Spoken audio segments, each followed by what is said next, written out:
This revelation in the Gospel of John is true. Here is my experience of this birth from above. Like Paul, I did not receive it from man, nor was I taught it, but it came through the actual mystical experience of being born from above. None can speak truly of this mystical birth from above but the one who has experienced it. I had no idea that this birth from above was literally true. For who, before the experience, could believe that the child, the wonderful Counselor, the mighty God, the everlasting Father, the Prince of Peace, was inwoven in his own skull? Who, before the experience, would understand that his Maker is his husband, and the Lord of hosts is his name? Who would believe that the Creator went in unto his own creation, man, and knew it to be himself, and that this entrance into the skull of man, this union of God and man, resulted in the birth of a son out of the skull of man, which birth gave to that man eternal life and union with his Creator forever? If I now tell what I experienced that night, I do so not to impose my ideas on others, but that I may give hope to those who, like Nicodemus, wonder how can a man be born when he is old? How can he enter a second time into his mother's womb and be born? How can this be? Well, this is how it happened to me. A heavenly dream in which the arts flourished was suddenly interrupted by the most intense vibration centered at the base of my skull. Then a drama as real as those I experience when I am fully awake began to unfold.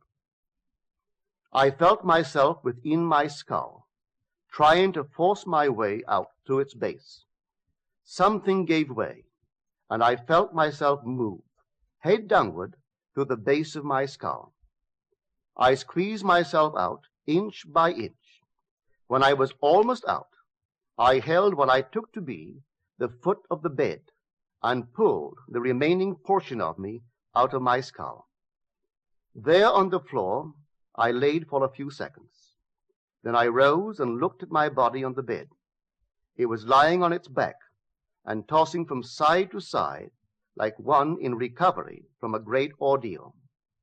As I contemplated it, hoping that it would not fall off the bed, I became aware that the vibration which started the whole drama was not only in my head, but now was also coming from the corner of the room.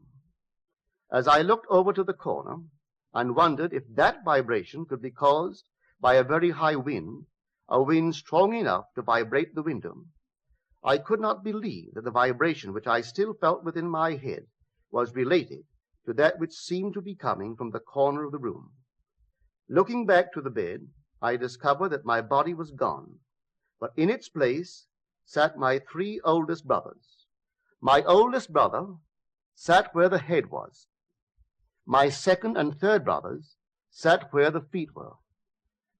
None seemed to be aware of me, although I was aware of them and could discern their thoughts. I suddenly became aware of the reality of my own invisibility. I noticed that they too were disturbed by the vibration coming from the corner of the room. My third brother was the most disturbed and went over to investigate the cause of the disturbance. His attention was attracted by something on the floor, and looking down, he announced, "It is Neville's baby." My other two brothers, in most incredulous voices, asked, "How can Neville have a baby?" My brother lifted the infant wrapped in swaddling clothes and laid him on the bed. I then, with my invisible hands, lifted the babe and asked him, "How is my sweetheart?" He looked into my eyes and smiled, and I awoke in this world to ponder this greatest of my many mystical experiences. One other vision I will tell, because it bears out the truth of my assertion that the Bible is mystical fact, that everything written about the promised child is in the law of Moses and the prophets and the Psalms, and it must be mystically experienced in the imagination of the individual. The child's birth is a sign and a portent, signaling the resurrection of the patriarchs in the imagination of him in whom the child is born.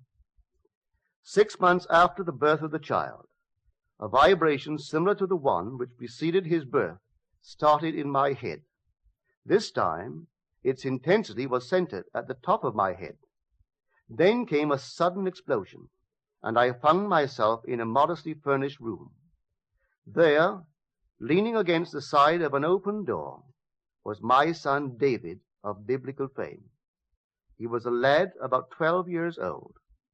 What struck me forcibly about him was the unusual beauty of his face and figure.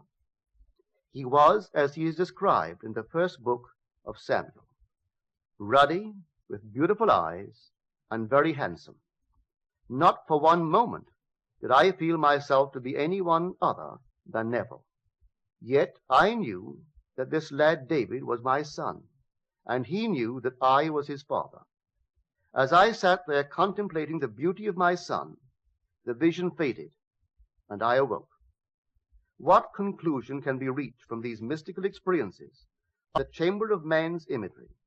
In man's imagination are engraven every patriarch and character in the Old Testament, and that after the birth of the child, out of the skull of man, signifying that man's rebirth from above, there will begin the resurrection of the patriarchs.